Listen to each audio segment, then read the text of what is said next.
और ऐसे में जंग का खतरा और भी बढ़ गया है। इस बीच ट्रंप ने एक बार फिर धमकी भरे अंदाज में साफ कर दिया है कि मौजूदा हालात से खामनेई को जरूर परेशान होना चाहिए। ऐसे में सवाल है कि जब डिप्लोमेटिक स्तर पर समाधान निकलने की उम्मीदें ही नहीं हैं, तो फिर बैठक का दिखावा किया क्यों जा रहा है?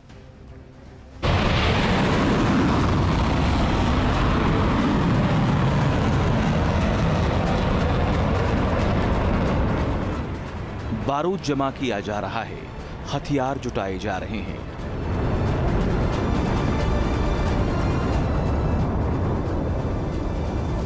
जंग का मैदान तैयार हो रहा है।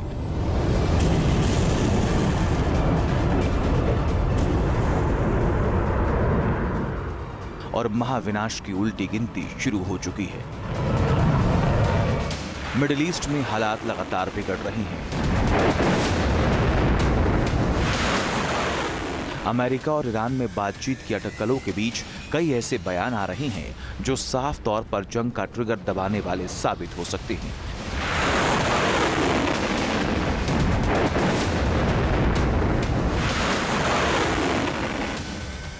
ऐसे में सवाल है कि क्या बातचीत सिर्फ बहाना है?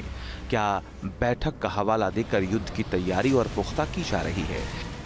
क्या अलग अलग शर्तें रखना सिर्फ युद्ध से पहले वक्त लेने का एक तरीका है?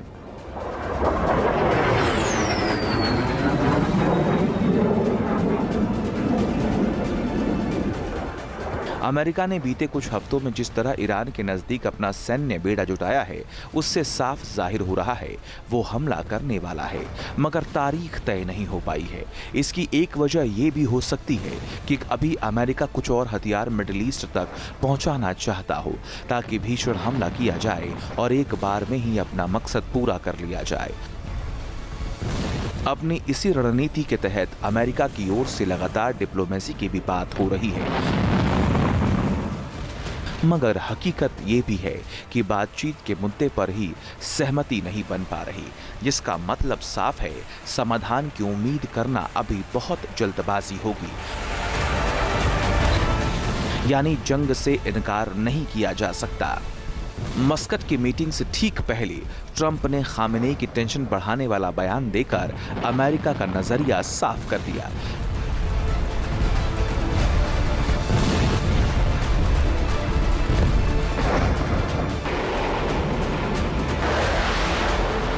ट्रंप ने यह भी साफ कर दिया कि अगर ईरान अपना न्यूक्लियर प्रोग्राम फिर से शुरू करने की कोशिश करता है तो अमेरिका हमला जरूर करेगा।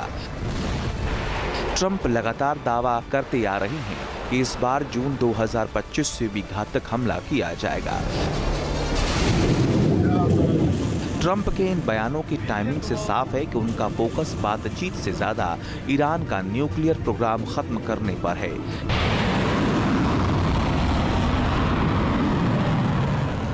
इस संकट के बीच ही अमेरिकी मीडिया में ये चर्चा है, व्हाइट हाउस को ईरान से बातचीत सफल होने की चर्चा बेहद कम है, लेकिन मिडिल ईस्ट में सहयोगियों के सम्मान में उसने योजना में बदलाव को स्वीकार किया। ईरान के मसले पर अमेरिका में हलचल काफी तेज है। मौजूदा हालात पर पैनी नजर रखी जा रही है। ईरान के हर कदम को मॉनिटर किया जा रहा है। अमेरिका अपने स्तर पर जंग की तैयारी कर चुका है, मगर उससे पहले सभी विकल्पों पर काम किया जा रहा। माना जा रहा है कि यह महज औपचारिकता है, क्योंकि इस बार अमेरिका ईरान को हर हाल में सबक सिखाना चाहता है। इसीलिए एक तरफ बातचीत की चर्चा हो रही है और दूसरी ओर अटैक करने का प्लान आखिरी मुकाम तक पहुंचाया जा रहा है।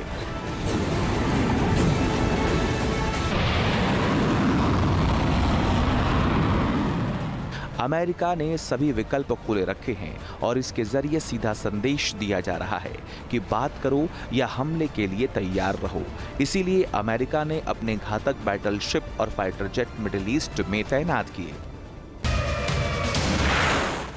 अमेरिका की ओर से लगातार इतिहास याद दिलाकर भी ईरान और खामेनेई को धमकी दी जा रही है। अमेरिका की ओर से इस बात का दबाव बनाया जा रहा है कि ईरान अपना न्यूक्लियर प्रोग्राम सरेंडर करे, मिसाइल प्रोग्राम को आगे न बढ़ाए, प्रॉक्सी ग्रुप को फंडिंग देना बंद करे। इन मुद्दों पर ही मसला उलझा हुआ है और तनाव बढ़ रहा है। ईरान अमेरिका की सभी शर्तें मानने को राजी नहीं है और ट्रंप एक भी कदम पीछे हटने को तैयार नहीं है। इसीलिए जंग की अटकलें तेज है। Team news nation.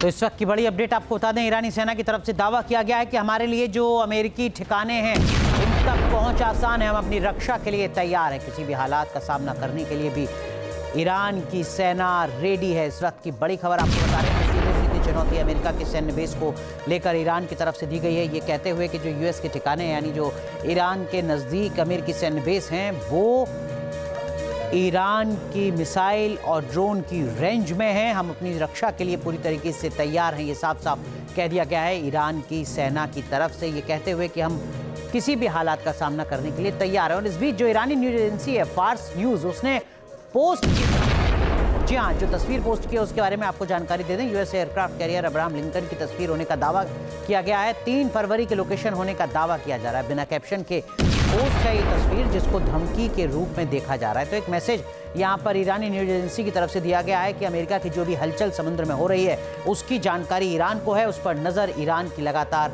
बनी हुई है। और ये अपने आप में एक बड़ी चुनौती है, क्योंकि याद कीजिए अब से पहले खबर आई थी कि ईरान की तरफ से 2 ड्रोन उड़ाए गए थे। एक ड्रोन को अमेरिका ने मार गिराया था, तनातनी बढ़ी थी, लेकिन ईरान की तरफ से कहा गया था कि जो हमारा मकसद है वो पूरा हुआ। ऐसे में क्या उस ड्रोन के जरिए ही अब्राहम लिंकन जो यूएस का एयरक्राफ्ट कैरियर है उसकी तस्वीरें ली गई, उसके जरिए ही उसकी लोकेशन को ट्रेस किया गया? ये अपने आप में एक बड़ा सवाल है, क्योंकि ईरान की तरफ से ये दावा किया गया था। इस बीच अमेरिकी राष्ट्रपति ट्रंप ने ईरान से बातचीत के टेबल पर आने की अपील के साथ ऑपरेशन मिडनाइट हैमर की भी बात की है। इसे ईरान पर दबाव बनाने की आखिरी रणनीति के तौर पर देखा जा रहा है। दरअसल अमेरिका ने पिछले साल जून में ईरान के परमाणु ठिकानों पर हमले के लिए ऑपरेशन मिडनाइट हैमर को अंजाम दिया था। इस ऑपरेशन में अमेरिका ने 125 विमानों का इस्तेमाल किया था, जिनमें B-2 स्प्लिट बॉम्बर और ईंधन भरने वाले टैंकर शामिल थे। इसके अलावा F-35 lightning, F-22 Raptor, F-15 और F-16 फाइटनिंग फॉल्कन ने भी उड़ान भरी थी। बताया जा रहा है कि करीब 6 महीने बाद इन्हीं में से कई विमानों ने ऑपरेशन एब्सोल्यूट रिजॉल्व में मदद की थी, जिसके कारण वेनेजुएला के पूर्व राष्ट्रपति निकोलस मादुरो और उनकी पत्नी को अगवा किया गया था। अब ट्रंप ने एक बार फिर ऑपरेशन मिडनाइट हैमर की धमकी दी है। सवाल ये कि क्या ट्रंप खामनेई को मादुरो की तरह अंजाम भुगतने की धमकी दे रहे हैं, या ये महज ईरान पर चौतरफा दबाव बनाने की रणनीति का हिस्सा है?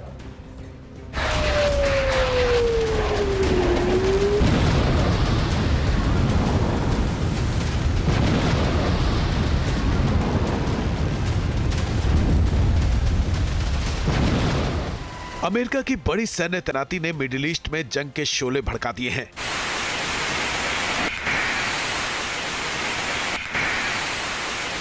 अमेरिकी तैयारी बता रही है कि उसकी सेना कभी भी ईरान को दहला सकती है।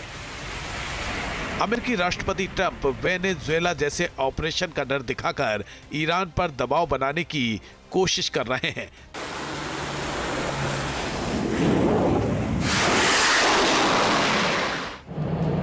हालांकि ईरान पर हमले की तारीख आगे खिसकती जा रही है।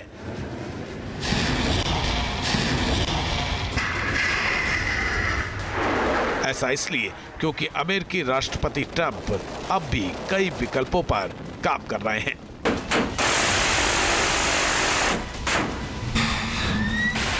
यानी ट्रंप की कोशिश बातचीत से समाधान निकालने की है। वो ईरान पर हमले को आखिरी विकल्प की तरह देख रहे हैं। भारी भरकम सैन्य तैनाती को भी ईरान पर दबाव बनाने की रणनीति के तौर पर देखा जा रहा है।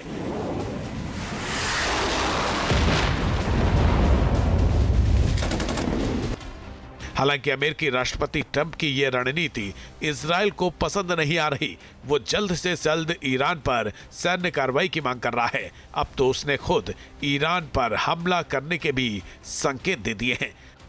दरअसल इजराइल ने अमेरिका से ऑपरेशनल फ्रीडम की मांग की है।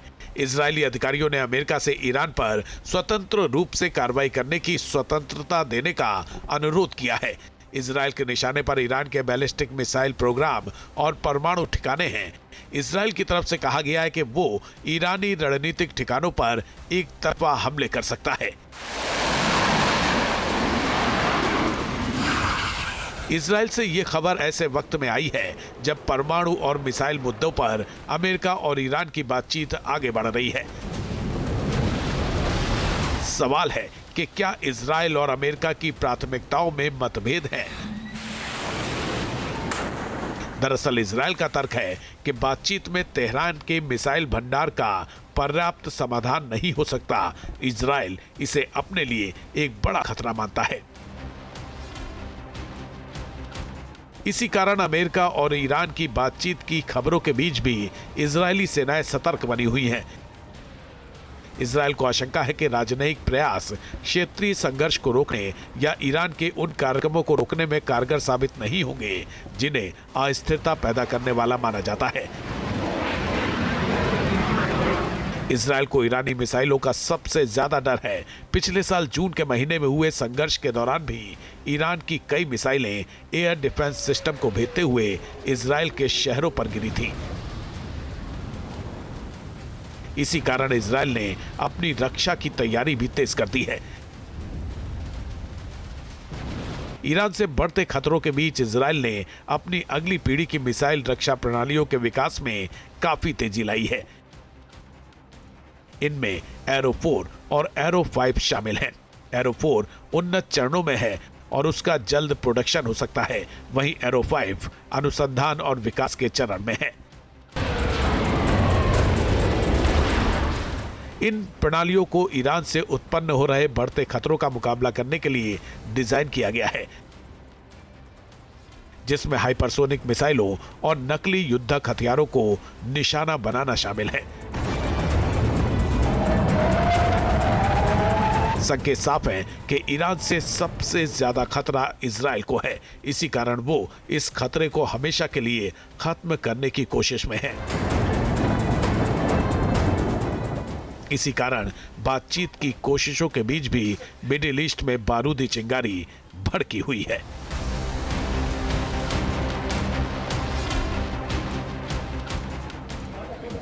आपके मोबाइल पर तुरंत आएगी ब्रेकिंग न्यूज।